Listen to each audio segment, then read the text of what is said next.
ಬಳ್ಳಾರಿ ಜೈಲಿಗೆ ಇವತ್ತು ವೈದ್ಯರು ತೆರಳಿ ದರ್ಶನ್ ಅವರಿಗೆ ಇದ್ದಂಥ ಬೆನ್ನು ನೋವಿನ ವಿಚಾರವಾಗಿ ತಪಾಸಣೆ ನಡೆಸಿದ್ದಾರೆ.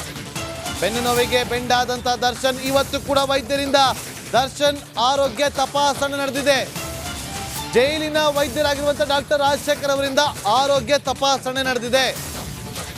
ಸ್ಕ್ಯಾನಿಂಗ್ ಮಾಡಿಸುವಂತೆ ದರ್ಶನ್ ವೈದ್ಯರಿಗೆ ಒತ್ತಾಯಿಸಿದ್ದಾರೆ. ಆದರೆ ಸ್ಕ್ಯಾನಿಂಗ್ ಬೇಡ, ನಾವು ಸ್ಕ್ಯಾನಿಂಗ್ ಮಾಡಿಸಲ್ಲ, ಇಲ್ಲಿ ಸ್ಕ್ಯಾನಿಂಗ್ ಅನ್ನ ಮಾಡಿಸೋದಿಲ್ಲ, ನಮಗೆ ಸ್ಕ್ಯಾನಿಂಗ್ ಅನ್ನ ಮಾಡಿಸೋದಿದ್ರೆ ಬೆಂಗಳೂರಿಗೆ ಕಳಿಸಿ.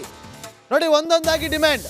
ಮೊದಲಿಗೆ ಟಿವಿ ಬೇಕು ಅಂತಿತ್ತು, ಅದಾದ್ಮೇಲೆ ಸರ್ಜಿಕಲ್ ಚೇರ್ ಬೇಕು ಅಂತಿತ್ತು, ಅದಾದ್ಮೇಲೆ ಮನೆ ಊಟ ಬೇಕು ಅಂತಿತ್ತು. ಈಗ ಬೆನ್ನು ನೋವು ಸ್ವಾಮಿ, ಸ್ಕ್ಯಾನಿಂಗ್ ಮಾಡಿಸ್ಬೇಕು, ಬಳ್ಳಾರಿನಾಗ ಮಾಡಲ್ಲ, ಬೆಂಗಳೂರಿಗೆ ಕರ್ಕೊಂಡೋಗಿ ಬೆಂಗಳೂರಲ್ಲೇ ಮಾಡಿಸೋದು ಅಂತೇಳಿ ಇವತ್ತು ಜೈಲು ವೈದ್ಯರು ಹೋಗಿ ತಪಾಸಣೆ ನಡೆಸಿ ಬಂದಿದ್ದಾರೆ. ಮತ್ತಷ್ಟು ಅಪ್ಡೇಟ್ ಅನ್ನು ಕೊಡೋದಕ್ಕೆ ನನ್ನ ಬಳ್ಳಾರಿ ಸಹೋದ್ಯೋಗಿ ರೇಣುಕಾರಾಧ್ಯ ಈಗ ಲೈವ್ನಲ್ಲಿ ಜಾಯ್ನ್ ಆಗಿದ್ದಾರೆ. ರೇಣುಕಾರಾಧ್ಯ, ಇವತ್ತು ವೈದ್ಯರು ಹೋಗ್ತಾರೆ, ಅವರಿಗೆ ಆರೋಗ್ಯ ತಪಾಸಣೆ ಮಾಡ್ತಾರೆ, ವಾಪಸ್ ಬರ್ತಾರೆ. ಆದರೆ ಸ್ಕ್ಯಾನಿಂಗ್ ಮಾತ್ರ ಬೇಡ ಅಂತಂದಿದ್ದಾರಂತೆ. ಏನು ಪ್ಲಾನು, ಏನಿರ್ಬೋದು?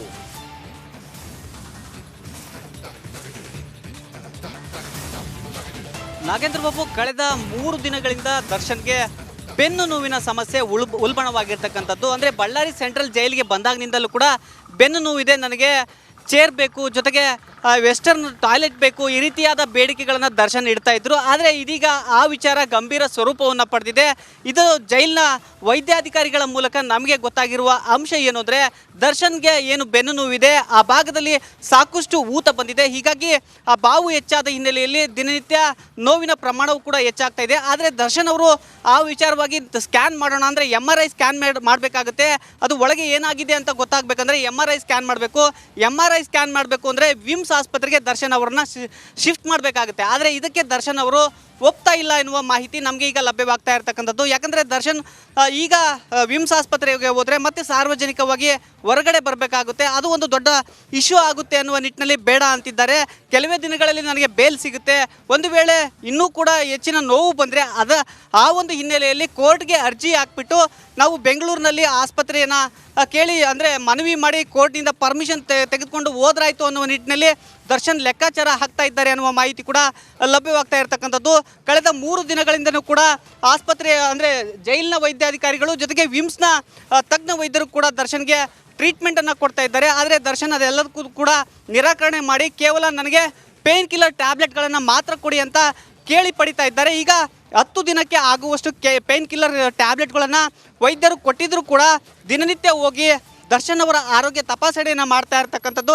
ಯಾಕಂದರೆ ಸ್ವಲ್ಪ ಹೆಚ್ಚು ಕಡಿಮೆ ಆದರೂ ಕೂಡ ಜೈಲಿನ ವೈದ್ಯಾಧಿಕಾರಿಗಳು ಮತ್ತು ಜೈಲಿನ ಅಧಿಕಾರಿಗಳ ತಲೆಗೆ ಬರುತ್ತೆ. ಹೀಗಾಗಿ ಅತ್ಯಂತ ಜಾಗರೂಕತೆಯಿಂದ ಈ ಒಂದು ಪ್ರಕರಣವನ್ನು ಏನು ಜೈಲಿನ ಅಧಿಕಾರಿಗಳು ಮತ್ತು ವೈದ್ಯರು ಹ್ಯಾಂಡಲ್ ಮಾಡ್ತಾ ಇರ್ತಕ್ಕಂಥದ್ದು.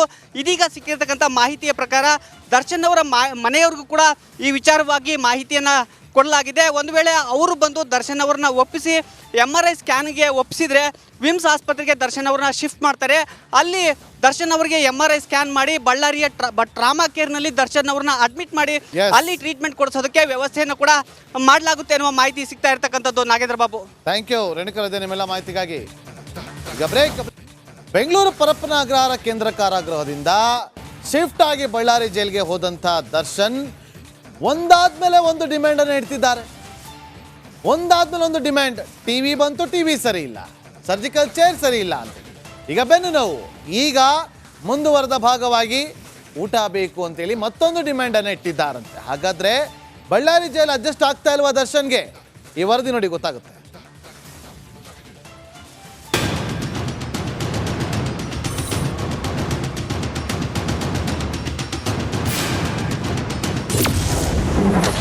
ಬಳ್ಳಾರಿ ಜೈಲಲ್ಲಿ ದರ್ಶನ್ ವಿಲವಿಲ. ಇಂದು ಗೊತ್ತಾಗುತ್ತೆ ಬೇಲ್ ಭವಿಷ್ಯ. ಇತ್ತ ಜಾಮೀನ್ ಸಿಗ್ತಿಲ್ಲ, ಅತ್ತ ಬಳ್ಳಾರಿ ಜೈಲಿನಲ್ಲಿ ದರ್ಶನ್ಗೆ ನಿದ್ದೆ ಬರ್ತಿಲ್ಲ. ಏನಾಗುತ್ತೋ ಏನೋ ಅಂತ ಕಾಟೇರ ವಿಲವಿಲ. ಬೇಲ್ಗಾಗಿ ಕಾಯ್ತಿರೋ ದರ್ಶನ್ ಒದ್ದಾಡ್ತಿದ್ದಾನೆ. ಈ ಮಧ್ಯೆ ಬೇಲ್ ಅರ್ಜಿ ಮತ್ತೆ ಮುಂದೂಡಿಕೆ ಆಗಿದ್ದಕ್ಕೆ ಅಯ್ಯೋ ದೇವ್ರೆ ಅಂತ ಕಂಗಾಲಾಗಿದ್ದಾನೆ. ಬೆನ್ನು ನೋವು ಹಾಗೂ ಜಾಮೀನು ಅರ್ಜಿ ವಿಚಾರಣೆ ಟೆನ್ಷನ್ಗೆ ಕರಿಯ ಹೆರಣಾಗಿದ್ದಾನೆ. ನಿನ್ನೆ ಬೇಲ್ ವಿಚಾರವಾಗಿ ದರ್ಶನ್ ಪರ ವಕೀಲ CV ನಾಗೇಶ್ ಸೂಪರ್ ಆಗಿ ವಾದ ಮಂಡಿಸಿದ್ದಾರೆ.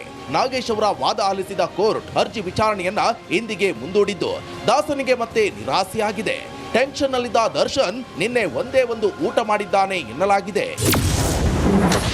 ಅನಾರೋಗ್ಯದ ಬಗ್ಗೆ ಕೋರ್ಟ್ಗೆ ತಿಳಿಸಲು ಮನವಿ.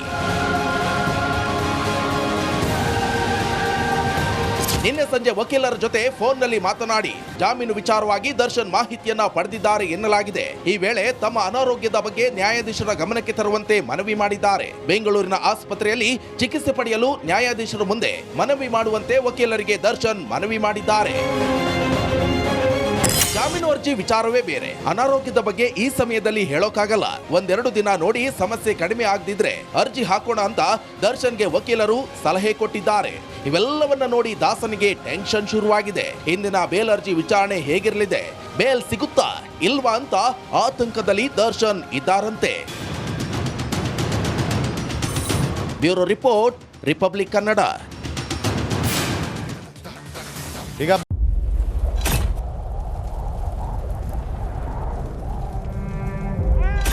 They destroyed our house and our life.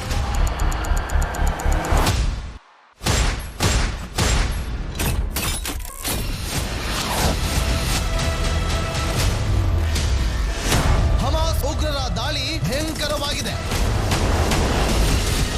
ಯಾವ ಮಾಧ್ಯಮವೂ ಇಲ್ಲಿಗೆ ಬರಲು ಧೈರ್ಯ ಮಾಡ್ತಾ ಇಲ್ಲ. ಇಂಥ ಜಾಗಕ್ಕೆ ಎಂಟ್ರಿ ಕೊಟ್ಟಿದೆ ರಿಪಬ್ಲಿಕ್ ಕನ್ನಡ. ಯುದ್ಧ ಭೂಮಿಯಿಂದ ರಿಪಬ್ಲಿಕ್ ಕನ್ನಡ ನೈಜ ವರದಿ. ಬುಲೆಟ್ ಆಗಿರುವಂತಹ ದೃಶ್ಯಾವಳಿಯನ್ನ ನಿಮ್ಗೆ ತೋರಿಸ್ತಾ ಇದೀನಿ. ನಾನು ನಿಂತಿರುವಂತದ್ದು ಗಾಜಾ ಪಟ್ಟಿಯಲ್ಲಿ. ಹಮಾಸ್ ಬಂಡುಕೋರರು ಹಿಡಿದಿದ್ದ ವೆಪನ್ಗಳಿದು. ಇದು RPG-29 ಲಾಂಚರ್. ಛಿದ್ರಗೊಂಡಿರುವ ಕಟ್ಟಡಗಳು. ಈ ಮನೆಯಲ್ಲಿದ್ದಂತಹ ಬಾಡಿಗಳನ್ನ ಸುಟ್ಟು ಕರಕಲಾಗಿದೆ.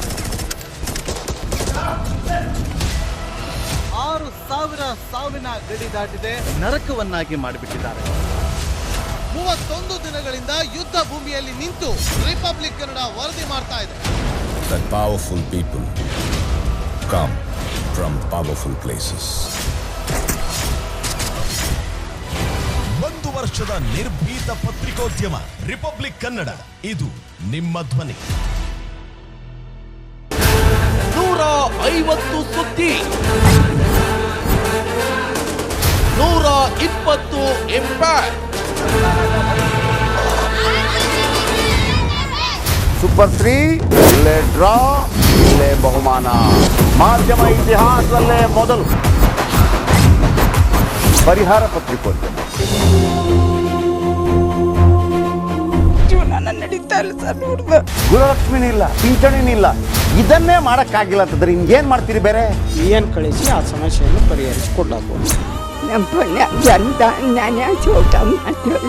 ಒಬ್ಬ ಅಜ್ಜಿ, ಅವರು ವಿಕಲಚೇತನರು, ಯಾರತ್ರ ಹೇಳೋದು? ನಿಮ್ ಪ್ರಾಬ್ಲಮ್ ಏನಪ್ಪಾ ಅಂತ ಕೇಳೋದಕ್ಕೆ ಯಾರು ಇಲ್ವಲ್ಲ. ಆಗ ನಾವಿರ್ತೀವಿ. ನಾವಿರೋದೇ ನಿಮ್ಗಾಗಿ.